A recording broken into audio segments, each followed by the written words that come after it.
Nih suara-suara Aduh, idol nih kayak gini nih. gak kedengaran. Ini saya udah kedengaran ini udah jelas sih suara Ko Alex sudah oke. Udah nggak sih? Udah Gimana kan? hari Udah oke ini? kan? Gimana market hari ini Ko Alex sebelum kita mulai nih ngobrol-ngobrol nih Waduh, kita. Saya siap. gimana ya? Kayak lu bajunya hijau ya, lu bajunya hijau, gue baju merah gitu kan. Jadi jadi yang mana yang merepresentatifkan hari ini? Ya, siapa yang terwakilkan ya? Kalau yang terwakilkan dengan merah itu ya vote-nya Ko Alex ya. Yang hari ini cuma vote-nya Ben Giri ya. Padahal Oke deh. kita nggak janjian, kita nggak janjian. Lu Iya, pakai kita hijau, nggak gue pakai janjian juga merah. sumpah. Kita langsung perkenalan aja ya teman-teman ya. Kita langsung perkenalan aja. Buat yang belum kenal sama bintang tamu kita, saya persilakan Ko Alex untuk memperkenalkan diri dulu nih. Silakan Ko Alex. Waduh, ya nama gue Alex, financial advisor. Jadi kalau financial advisor tuh intinya kita bantu klien kita untuk punya tujuan keuangan apa gitu ya, kita bantuin dia untuk ngatur keuangan dia sehingga dia capai tujuan keuangannya dia itu. Ya kurang lebih kayak gitu kerjanya financial advisor ya kalau gua. Oke, sekarang di Jakarta udah ya, stay-nya ya Iya Ko di Alex ya. Jakarta, Jakarta. Apakah Anda bergabung di institusi gitu sebagai MI atau Pak independen aja? Enggak independen. Jadi independen tapi kerjasama dengan ya kayak MI, asuransi, sekuritas kayak gitu. Oke deh. Dan itu untuk teman-teman yang belum follow ya. Follow Ko Alex, silakan di follow Instagramnya Alex Wah Raharjo ya buat lumayan ya. teman-teman. Followers lu banyak soalnya ya. Enggak juga lah. Masih baru-baru juga. Jadi kita lebih ngobrol nih santai ya teman-teman ya. Ngobrol santai aja. Nanti kalau ada pertanyaan seputar kita lebih fokus ke saham aja ya teman-teman hari ini kita fokus ke Ya. saham. Dan saya mau nanya ke Alex sih sebenarnya kegiatan sehari-harinya selain sebagai financial advisor apakah ada trading juga atau only investment gitu hanya investasi atau Oke. mengelola investasi atau trading saham juga gitu. Iya. Jadi kalau gue pribadi, jadi gini ya, lurusin dulu nih ke teman-teman semua di sini. Yang namanya financial advisor itu kita memberikan advice ya, bukan kita ngelola dana ya, beda ya. Kalau ngelola dana itu tugasnya manajer investasi gitu kan. Kalau kita lebih kayak advice produk-produk keuangan apa yang bagus buat klien, terus kalau bicara saham ya emiten apa yang layak investasi jangka panjang dan lain sebagainya. Itu fungsi yang financial advisor kayak gitu. Nah, jadi kalau singkat cerita nih, kalau gue sebenarnya join di saham itu dalam artian investasi pertama kali di saham itu tahun 2015 bro sebenarnya. Oke. 2015, tapi awalnya memang lebih suka yang invest karena memang mindsetnya di saham itu ya investasi, di mana kita beli perusahaan lah ya, kita tergabung sebagai investor di salah satu perusahaan dan kita menikmati keuntungannya, baik itu keuntungan growth-nya perusahaan tersebut atau keuntungan dari dividennya, ya kan, kayak gitu kan. Cuma ya berselang waktu ya belajar juga nih kayak misalnya oh ternyata saham itu kan apa ya kayak bisa dibilang salah satu instrumen yang liquid yang kita bisa jual belikan kan. Tapi memang beresiko ya kan bisa aja kayak turun dan lain sebagainya. Nah jadi Betul. karena liquid jadi kita bisa jual belikan. Nah disitulah kita bisa cari keuntungan di situ gitu kan. Nah disitulah gue coba belajar mulai yang namanya trading gitu, terutama di tahun 2020 tuh, di mana kayak market tuh lebih rame daripada tahun-tahun sebelumnya, ya kan? Marketnya kayak, wah hype banget. Ya kalau sekarang sih memang udah turun nih dari 2020 kan. 2020 tuh kayak hype banget sehingga apa ya kayak likuiditasnya itu makin besar gitu, makin oke, sehingga kalau kita trading gitu ya bisa dibilang lebih mudah lah ya gitu untuk dapat untung dan lain sebagainya. Dan karena market crash juga kan, jadi kan ya lu mau taruh di emiten apapun pokoknya blue chip ya udah pasti untung gitu kan. Nah di situ gue Betul. mulai belajar lagi mendalami yang namanya trading tuh kayak gimana, kayak gitu sih kurang lebih gitu. Oke, jadi zaman-zamannya corona tuh memang membuat booming banget ya pasar saham kita terutama. Jadi semua Yes. orang kayaknya mendadak saham ya, bisa dijadi bilang kayak ada namanya momen mendadak saham ya tiba-tiba semua orang Kayak jadi ada, ikut ya saham. ya ya ada orang yang kayak read the moment lah ya, Iya read on betul. ya, read on momennya gitu kan. Kalau lu sendiri udah lebih lama dari corona atau pas corona juga tuh gimana, Ben? Saya tuh sebenarnya agak sial sedikit kok, sedikit sial ya, karena mulainya 2019 ya, nggak lama saya trading 3 bulan gitu, habis porto Siap gua ya. karena corona. Jadi 1 tahun langsung dapat cobaan ya. Iya, jadi belum cicip cuannya, pertama cuan, biasa lah ya kan, udah beginner lah ya kan ya. Mulai 2019 kan saya Ya, otodidak gitu belajar-belajar, gampang nih trading, pakai duit 5 juta lah awal-awal ya, mulai kayak 2 juta, 5 juta gitu, gampang nih trading ya kan.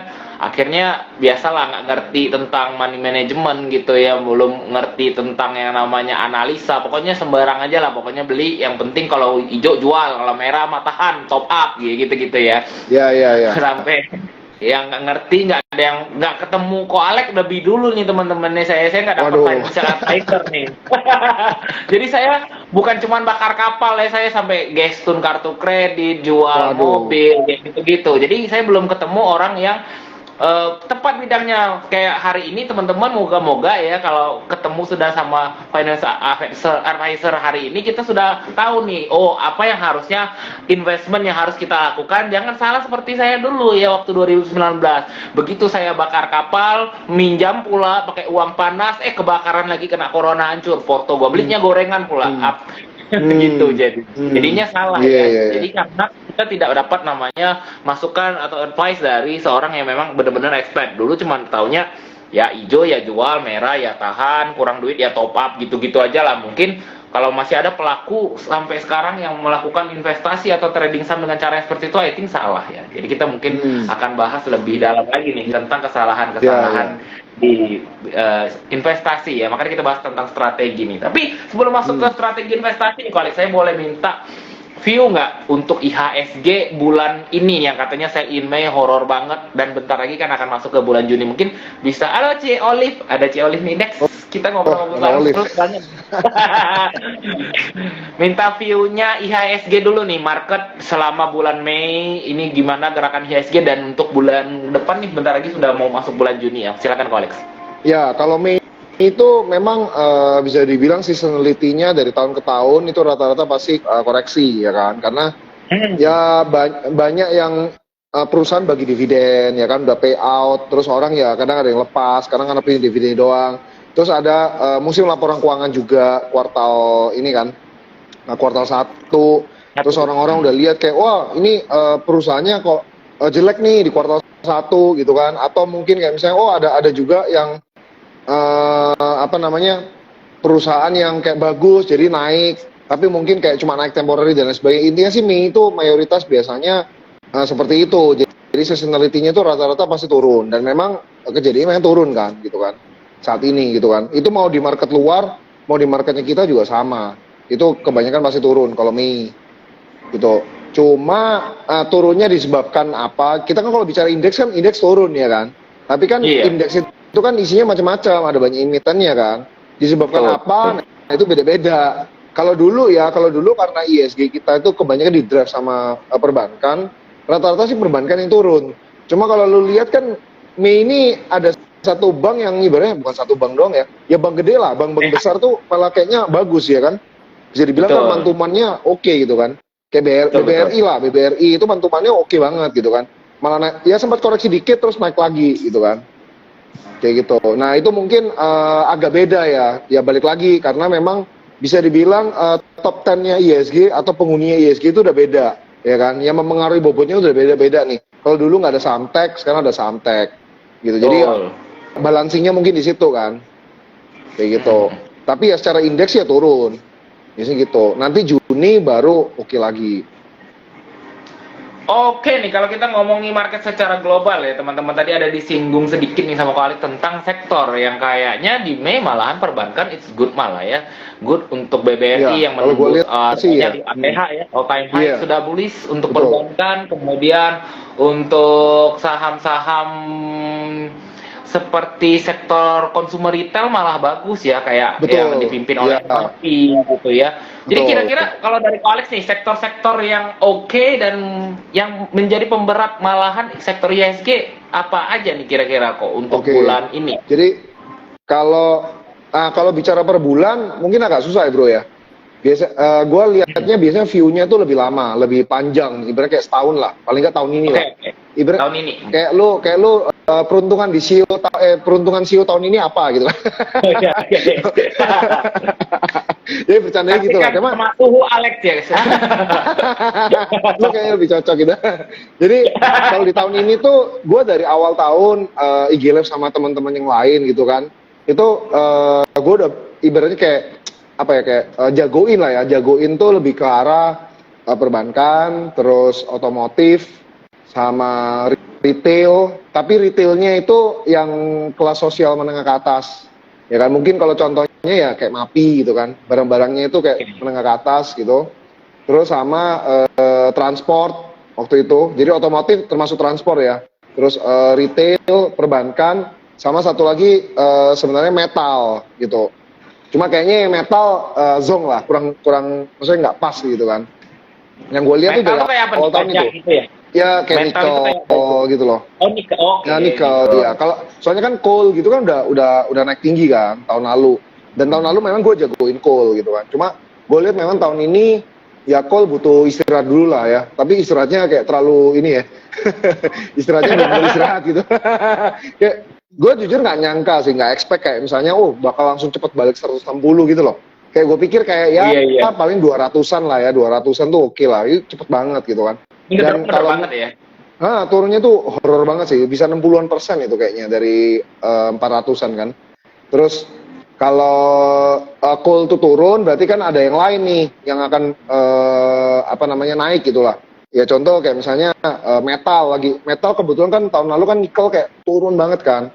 Nah aku rasa kayak tahun ini tuh oke gitu. Cuma ya so far sih belum terbukti ya. Untuk yang itu belum terbukti bener lah karena kayaknya juga apa lagi turun gitu juga kan.